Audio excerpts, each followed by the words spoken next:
The screaming started at exactly 3:33 a.m. It wasn't the cry of a child scared of a monster under the bed. It was the guttural, raw shriek of a man drowning. In a quiet suburban home in Eugene, Oregon, Sarah and Mark Henderson jolted awake. This was the fourth night in a row. They rushed down the hallway to the room of their 5-year-old son, Noah. When they burst through the door, the scene that greeted them was something out of a horror movie, yet grounded in a terrifying reality. Noah wasn't in his bed. He was clawing at the floorboards in the corner of the room, his fingernails bleeding. The air in the room didn't smell like baby powder or laundry detergent. It smelled inexplicably of wet earth, copper, and stale cigarette smoke, a smell that had no business being in a non-smoking household. "Noah! Baby, stop!" Sarah lunged forward to grab him. When the boy turned around, his eyes were wide, pupils dilated to the point where the blue irises were barely visible. He didn't look at Sarah with the recognition of a son looking at his mother. He looked at her with the desperate, pleading eyes of a stranger. "My name is not Noah," the boy rasped. His voice was dropped an octave lower than his natural speaking voice, cracking with a phantom pain. "Why aren't you listening to me? I can't breathe down here. The dirt is in my mouth." He put the lime on my face. Mark, a rational man, a high school history teacher who believed in logic and facts, froze in the doorway. "Noah, you're having a nightmare. Come here."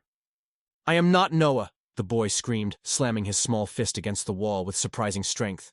"I am Detective Miller, and I know what the sheriff did. I have the tape. You have to find the tape before the rain ruins it." The boy then collapsed, his body going limp as if the strings holding him up had been cut. As Sarah held her sobbing child, Mark noticed something on the wall where Noah had been hitting. In the dim light of the nightlight, scratched into the drywall with a toy car key, was a set of numbers. 19-89. The year Noah was born was 2019. The year 1989 meant nothing to them, but to the entity seemingly trapping their son in a cycle of terror, it was the year everything ended. This wasn't a tantrum. This was a confession. And the Hendersons were about to realize that their son was the only witness to a murder that happened 30 years before he took his first breath. The morning sun did little to banish the shadows hanging over the Henderson household. Noah woke up groggy, complaining of a sore throat and an aching neck, but with no memory of the night's events. However, the atmosphere had shifted. The Hendersons could no longer dismiss this as night terrors. The rising action began with a drawing. While Mark was grading papers and Sarah was trying to research sleep disorders, Noah sat at the kitchen table with a black crayon. He wasn't drawing superheroes or animals. He was drawing a map. It was intricate. It showed a jagged coastline, a lighthouse with a broken window, and a specific type of car, a 1980s Ford Bronco, half submerged in what looked like a quarry. Next to the car, he drew a man with a star on his chest holding a shovel. Above the man, Noah wrote one word in jagged, angry letters: Sterling. "Noah, what is this?" Mark asked, his voice trembling. "That's where the bad man put me," Noah said casually, munching on cereal.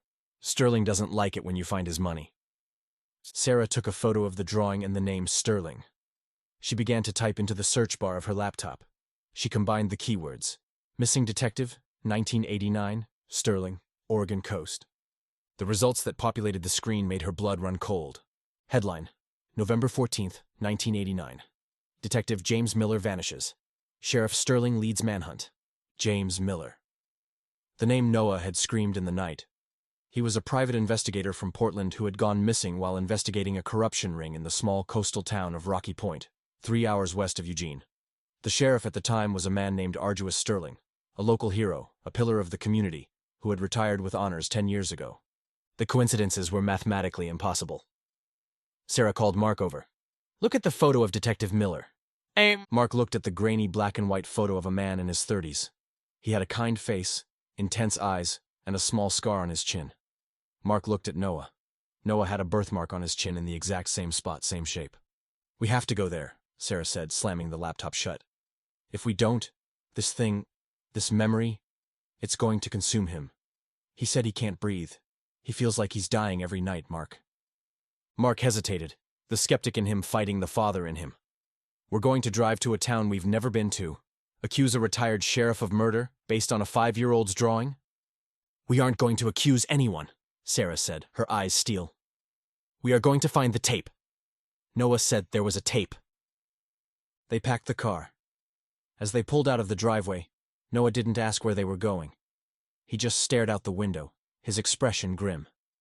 As they hit the highway heading west, he whispered, "Don't take the bridge. The bridge is where he tried to run me off the road. They were driving into a ghost story, and the ghost was sitting in the booster seat. The town of Rocky Point was shrouded in a perpetual gray mist. It was a place that felt stuck in time, unwelcoming to outsiders. As they drove down Main Street, Noah became agitated. "He's watching," Noah whispered, ducking his head. "The Starman is watching." They checked into a motel.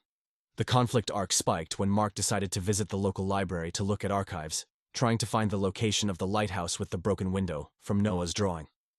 Sarah stayed with Noah. At the library, Mark found the old microfiche records. He found articles about the corruption scandal Miller was investigating, money laundering through a local lumber mill. The sheriff Sterling was mentioned as the hero who cleaned up the town. Mark felt a hand on his shoulder. He turned to see a tall, elderly man leaning on a cane.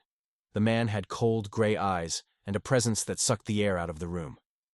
"You're asking a lot of questions about Jimmy Miller," the man said. "History teacher, right?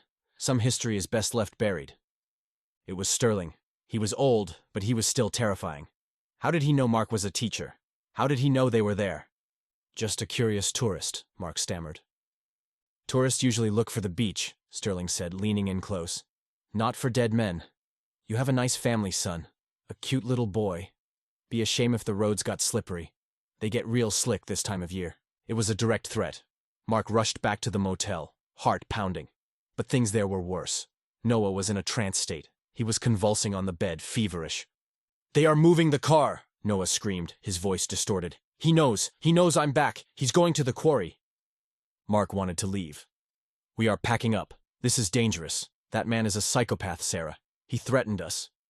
"We can't leave," Sarah yelled, tears streaming down her face. "Look at our son. If we leave, James Miller never gets justice, and Noah never gets peace. He will die in this bed, Mark. The stress is killing his heart." The conflict was internal and external.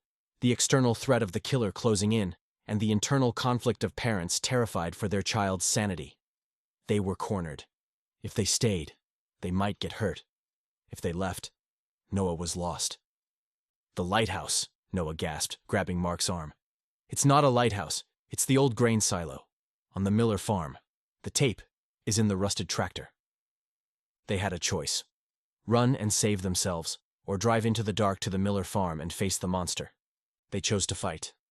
Under the cover of darkness, leaving their car at the motel to avoid suspicion, they hiked 2 miles toward the abandoned farmland Noah, or James, was describing. The comeback in the narrative arc represents the moment of hopelessness turning into action. The rain began to pour, mirroring the night of the murder in 1989. Noah was riding on Mark's shoulders, directing them not like a child, but like a tactical commander. "Left at the oak tree. Watch out for the barbed wire," Noah commanded. They arrived at the dilapidated property. It wasn't a lighthouse. Noah's child mind had interpreted the tall, cylindrical grain silo as a lighthouse.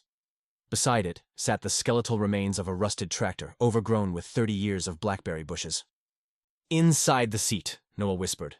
"I cut the leather. I put it inside." Mark pulled out a pocket knife. His hands were shaking. He approached the tractor. The seat was rotted, mostly moss and springs. He began to dig. For 10 minutes, there was nothing. Doubt began to creep in. This was insanity. They were digging in trash in the middle of the night. "It's not there, Noah," Mark said, defeated. "Deeper," Noah insisted. "Wrapped in the oilcloth." Mark dug his hand into the rusted metal frame of the seat, cutting his knuckles. His fingers brushed against something plastic, something wrapped in heavy oil-stained canvas. He pulled it out. It was a small, rectangular bundle. He unwrapped the layers of rot-resistant cloth.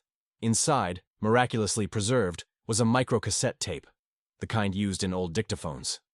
"The smoking gun," Sarah breathed. At that moment, headlights swept across the field. A truck engine roared to life nearby. They weren't alone. Sterling hadn't just threatened them, he had followed them. But this time, the dynamic had shifted. They weren't just helpless victims anymore. They had the evidence. The comeback was complete. They held the truth in their hands. "Run!" Mark yelled. They bolted toward the woods just as a spotlight hit the tractor. The crack of a gunshot echoed through the valley, hitting the metal of the silo. Sterling was shooting. This section of the story is the high-octane rise to the climax. It wasn't just a ghost story anymore. It was a survival thriller. They scrambled through the muddy ravine, sliding down slopes, Noah clinging to Sarah's chest. They could hear Sterling's heavy boots and his truck tearing through the brush. He was old, but he knew this land. He was hunting them. "We need to get to the highway," Mark panted. "Cell service comes back at the ridge." They reached the ridge line, gasping for air. Mark pulled out his phone. 1 bar of service. He didn't call 911. Sterling was the law in this town for decades. His cronies were likely still in uniform. Mark called the FBI field office in Portland, a number he had looked up earlier, just in case. "I have evidence regarding the James Miller homicide," Mark shouted into the phone as another shot whizzed past a tree bark near his head. "I have a recording of Sheriff Sterling admitting to the lumber mill bribes in the murder. We are being fired upon at the old Miller property." The dispatcher was confused, but the panic in Mark's voice was undeniable. "Stay on the line, sir." They reached the main road just as Sterling's truck burst through the tree line, blocking their path. The old man stepped out, holding a hunting rifle.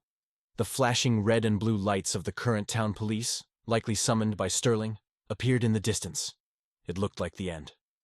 Sterling smirked. "Give me the tape," Sterling growled, "and nobody has to get hurt. We can call this a trespassing accident." Noah stepped forward.